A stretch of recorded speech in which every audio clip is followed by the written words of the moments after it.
making your case for battle stations in Delhi. Sudhanshu Mittal, of course, a veteran BJP leader, joining us on the broadcast. Now, let's get a rebuttal from the Aam Aadmi Party. Again, we'll do this one-on-one, and I'll get Alok Mehta ji to wrap up this conversation to us after this. Advocate Anmol Pawar joining us. He's representing the Aam Aadmi Party. Anmol ji, thank you very much for joining us on this telecast. Let me start with the obvious question from today. 10 guarantees of Arvind Kejriwal. Some of them include 1.25 lakh crores required to give 200 units of free electricity to all the poor in the country. We are being told that we will reclaim all the land from China. Have you thought out how this will be done?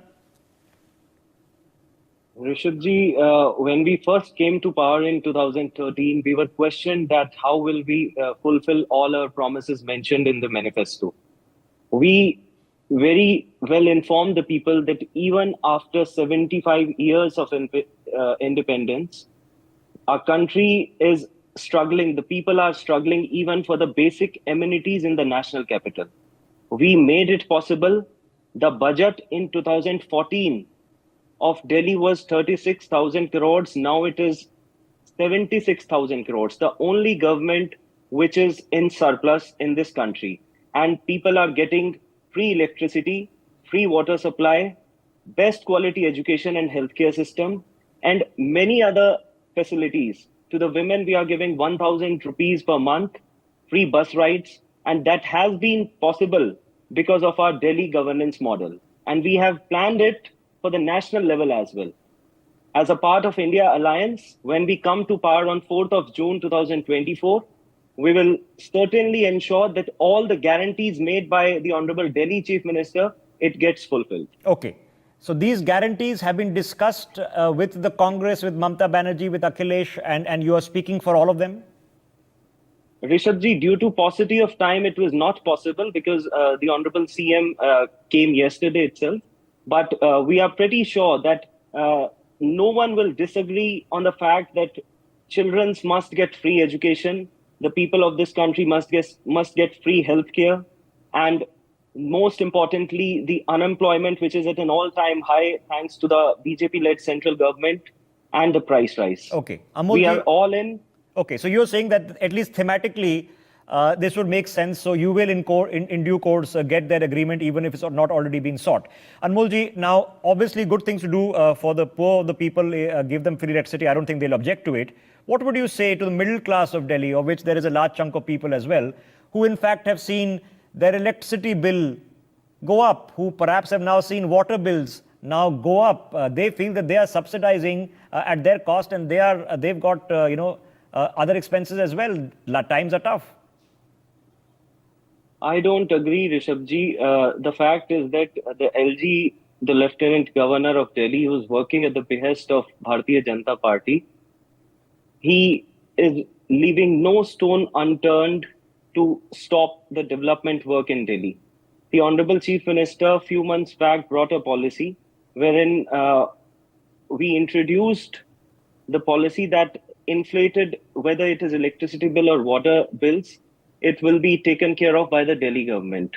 But the Honorable LG, he stalled that policy. It has not been, we were not allowed to smoothly pass that policy. So you do acknowledge that middle class is facing electricity bills and water bills that are going up? Secondly, we also introduced Delhi solar policy. The people of Delhi are getting 200 units free electricity, and we have ensured that the ones who are consuming 200 to 400 unit electricity, if they install rooftop solar plants at their house, then they'll get zero electricity bill. So we are taking care of the middle class as well and the poor people as well. Okay, so you do acknowledge that the rates have gone up, but okay, but you're saying your efforts to reduce them have been stonewalled by the Lieutenant Governor. Rates have not gone up. We are still providing free electricity, and everyone, and despite that, the budget of Delhi has been doubled in last 10 years. It is 76,000 crores. So there is absolutely no doubt that Delhi is the only place in the country, ladies and gentlemen, that has, over the past several years, delivered a budgetary surplus. But there's also no doubt, and I'll let people of Delhi who are watching this telecast to make a judgment call. If you are in the middle class, are you paying more for electricity? Because yes, the rates go up exponentially once you cross the 200 unit mark. Are you paying more or are you paying less from a couple of years ago? We'll let people be the judge of that. So let me come to the next substantive question. The Bharatiya Janata Party wants to know from the India Alliance, how and who do you intend to make Prime Minister of the country if you were to win? Do you intend to do it by turns, or is there a clear choice for 5 years? Rishabhji, the battle lines are already drawn. It is the people of this country versus the inefficient and corrupt BJP government. It is the collective aspirations and will of the people of this country versus the fake promises made by the Bharatiya Janata Party. So it is for the people to decide. I think we have not taken a call on that till date, but certainly we are working in unison and we are ensuring that the real issues on the basis of which people are voting this time, which are unemployment, price rise, inflation, and the apathy which the farmers of this country are facing right now. So that they vote on these issues. But the problem, Anmolji, is that you're not working in unison. You have an agreement with the Congress party in Delhi. You don't have one in Punjab. The Congress party does not have an agreement with Mamata Banerjee in Bengal. You don't have a unified manifesto. You don't have a common minimum program per se that has been released right before the election. The Congress party has its own manifesto. You've come out with your own guarantees. So who is then going to be the deciding factor? Is it going to be the single largest party? Is it going to be the Congress who will decide on matters of policy? If you get a chance, who decides? I think it is for the leaders of the India Alliance to decide after the elections get over, after we get a majority on 4th of June 2024. And the fact is that as far as Punjab and Delhi is concerned, it is our respective state units of Congress and Aam Aadmi Party which took the call, because we are a democratic party. We are not a party of autocrats like the BJP. Are you hoping to do better in Punjab? Because the Aam Aadmi Party would like seats. You would want to win in Delhi. But are you hoping to win a few seats of the Lok Sabha in Punjab, where the BJP is not very strong, where your opponent is the Congress? See, walking in the footsteps of Mr. Arvind Kejriwal, Shri Bhagwant Manji also ensured that the policies which were introduced in Delhi, from which more than 2 crores people have been benefiting in last 10 years, they are also introduced in Punjab. And likewise, we are providing 90% people free electricity, water supply, and we have also ensured that they get good quality education. We are working on improving the infrastructure of government schools, which have not been taken care of, and the hospitals, which are the basic facilities which each and every individual of this country is entitled to as per the constitution of this country. Okay, Anmolji, no doubt about it. In a very short span of time, ladies and gentlemen, youngest political party, in a short span of time, you have created a cadre system for the Aam Aadmi Party. But there's no denying that the national convener is the face of the party. He's the tallest leader. He's the most important personality. How are you nervous? What happens after the 21 days elapse? Because the court is not really giving us an indication that all the charges are prima facie false. Rishabhji, let me take you through the series of events. I was listening to Sudhanshuji very patiently. He made some comments which are not actually correct. The fact is that the Honorable Supreme Court firstly questioned the timing of arrest, that the matter is pending, the matter is being investigated since last 2 years. And the fact is that from last 2 years, not a single penny has been recovered, and there's no trace of proceeds of money, which is an indispensable requirement in PMLA case. Reality is that that trace of proceeds of money has reached to Bharatiya Janata Party when one of the so-called kingpin, P. Sharad Reddy, he gave bribe of 60 crore rupees to the Bharatiya Janata Party. The Enforcement Directorate did not investigate into that aspect. The second approver was P. Maguntha Reddy, who's the Lok Sabha candidate of alliance partner of BJP, contesting from TDP, and Prime Minister Narendra Modi is campaigning for him. The third approver is his son, Maguntha, who was jailed on 10th of February 2023 after 5 to 6 months. All the three approvers were pressurized to give statements against Mr. Arvind Kejriwal.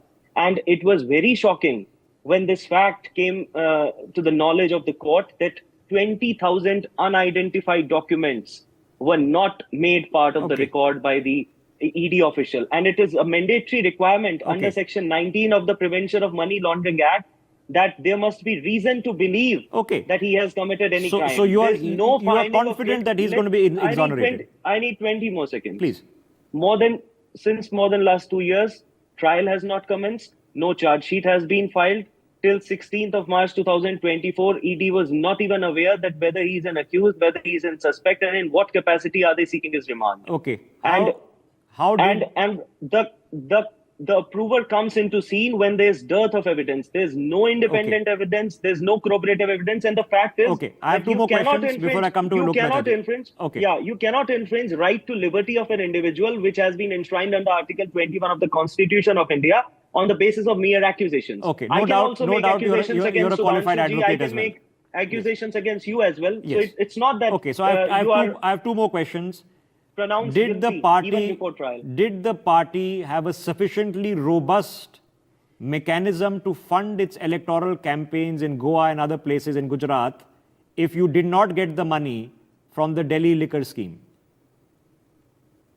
See, Rishabhji, it is evident that when we started in 2011, it was the people of Delhi, it was the people of this country who donated us generously. And it was because of the support of people of this country that we were able to fight elections. If you see the recent electoral bonds data, the most donations were given to Bharatiya Janata Party to the tunes of 15,000 crores. And by which companies? The ones who were raided by the Enforcement Directorate. 41 companies were raided and 2,680 crores were donated to them. And all the investigations were closed. And we were just donated 60 crore rupees. And so that's the question there. If you didn't get the money from the electoral bonds, where did you get the money from? But okay, I'll ask a follow-up question. Anmol Panwarji, if indeed, are you suggesting that no corruption whatsoever took place because you withdrew the policy? Or are you simply saying that there were certain anomalies, but we as a party were not part of them? I left a very relevant portion last time. The observations which were made while granting bail to Mr. Sanjay Singh by the Hon'ble Supreme Court, that not even prima facie offense has been made. We are very confident that there's no corruption at all. And this is why BJP is rattled. They know that since last 25 years, they have not been able to grab power in Delhi. They have lost all the assembly elections. So why did you despite the charisma of Mr. Modi. Why did you withdraw the policy? See, the same policy is in existence in Punjab as well. And we have, there was a profit of 44%, a revenue generation of 44% in last 2 years. We have not withdrawn there. It was because of the Lieutenant Governor.